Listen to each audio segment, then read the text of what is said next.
Welcome back to Talking Business. I'm Karishma Vaswani in Singapore. Now, one firm that's tracked the city-state's journey from backwater to bustling financial center is the DBS Group, a Singapore lender that's grown to become Southeast Asia's biggest bank. DBS Chief Executive Piyush Gupta gave me his thoughts on the future. What Singapore stands for, in interesting ways, DBS also stands for. So Singapore is an entreport which brilliantly captures South Asia, Southeast Asia, North Asia for commodity flows, for trade flows, for capital flows. Well, that's exactly what DBS does. Frankly, as you think about the way forward, Singapore has a new agenda. It needs to re-innovate, reinvent itself for the next 20, 30, 50 years. And frankly, that is exactly what DBS needs to do. Singapore has managed to maintain its position in the region because of some of the things that we've discussed: incorruptibility, ease of doing business, and DBS has benefited from that. But in the future, it's very likely that countries in the region will catch up. They're playing catch up now, and they will catch up. How do companies like DBS get ahead and stay ahead in this market? Well, you know, you think about Singapore in the 60s, the strategy was very simple. How to create a first world infrastructure in a third world region, both hard and soft infrastructure. I believe today Singapore has exactly the same opportunity. How to create the world's first future city in an analog world. So if we can be the first truly digital city, which can leverage all of the stuff I'm talking about, technology, data, information, sensors, we will be 20 years ahead of anybody else. And I can tell you it will still take the rest of the world 25 years to catch up. If you could look into your crystal ball and project what kind of place Singapore needs to be in the next 50 years, at 100 years old, to stay relevant, what would you say? As a city-state, it is a test lab for so many things. It's got the technology, it's got the resources, it's got the fiscal capacities, and right now it has got the intent. So the ability to create the world's first wired-up, digitized future city can keep Singapore going for the next 25 years. So as you've just heard, the head of Singapore's DBS Group believes that becoming a digital nation is key for Singapore. But some argue that there are more structural issues that the country needs to undertake, including a rethink of its education system and opening up of civil liberties. We're newly joined by Nolene Hazer, a Singaporean social scientist who recently served as the Under-Secretary General of the United Nations. Simon Long of The Economist magazine is still with us, and Kelvin Teo, a young tech entrepreneur. So Nolene, I'm going to start with you. You know, your experience as a social scientist here in Singapore, when you look at the ambitions of this country to turn itself into this digital nation, smart nation, they call it, is that realistic given the fact that the education system is often criticized for being far too rigid? Singapore started off as an unlikely country and is on its journey to become a smart nation. But there are many things that have been laid out to make that journey possible. And it is a lot more a country that has addressed dealing with, at that time, the poverty issues, and now increasingly looking at the inequality issues. At one stage, at the time when I was growing up, meritocracy was a major driver of the new nation. These solutions are there, but it cannot just be a technological solution. Right. So moving towards a smart nation is not just about technology, it's about people. It's having smart people. You know, you have benefited from the education system in Singapore, and you have as well, Kelvin. You grew up in Malaysia, but you came here when you were 15 years old and went through the Singapore education system. Now you're a technology entrepreneur in the very industry that this country is trying to develop. What would you say to the criticism that perhaps Singaporeans are often too rigid in their thinking?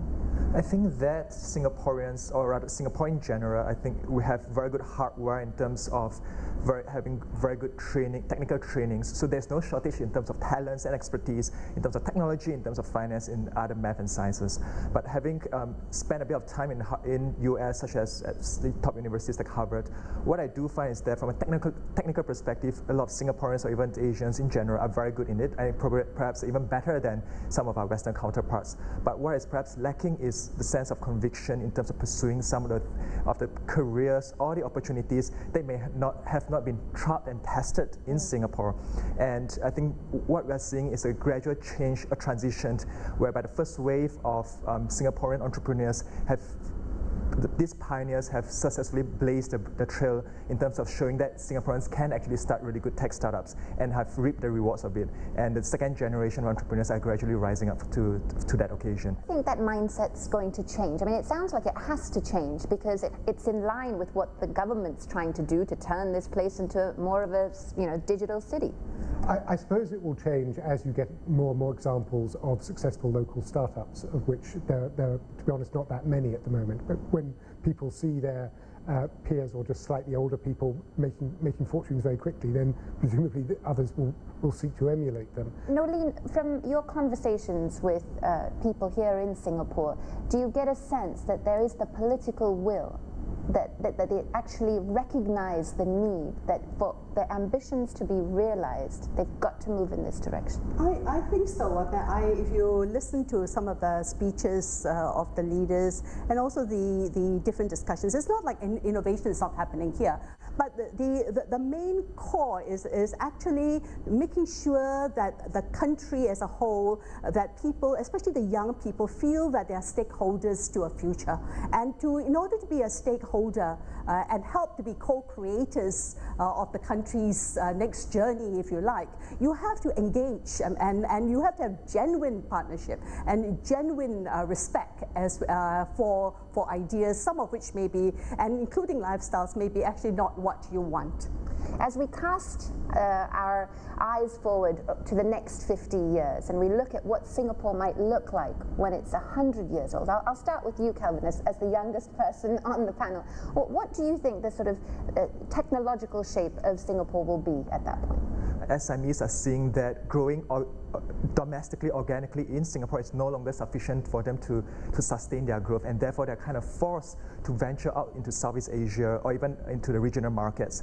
And given that SMEs in Singapore account for approximately 99% of enterprises, half of the GDP, or even 66% of the employments, I think the change of attitude of SMEs towards adoption of technology will be critical in terms of driving the economy forward and subsequently shaping the nation in 50 to 100 years' time. We have a demographic challenge, which is the aging society with a declining birth rate. I would like to see greater development of the care infrastructure and greater investment using the net investment returns from the National Reserve to build a city with a beating heart. A city with a beating heart. Simon, what about you? I think that will come, or that Singapore will move in that direction, that as Nolene says, they have the resources and they can afford to be more generous in looking after young mothers, as we spoke earlier, but also the increasing numbers of elderly. My worry would be that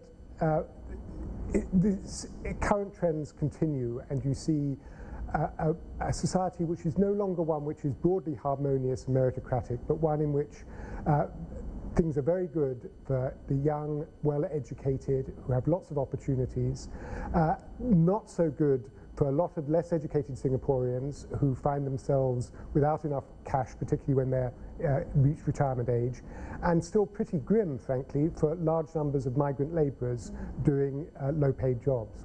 Absolutely. Thank you very much, all of you, for joining us in this discussion. It's been a fascinating discussion with all of you. Thank you, Nolene, Kelvin, and Simon.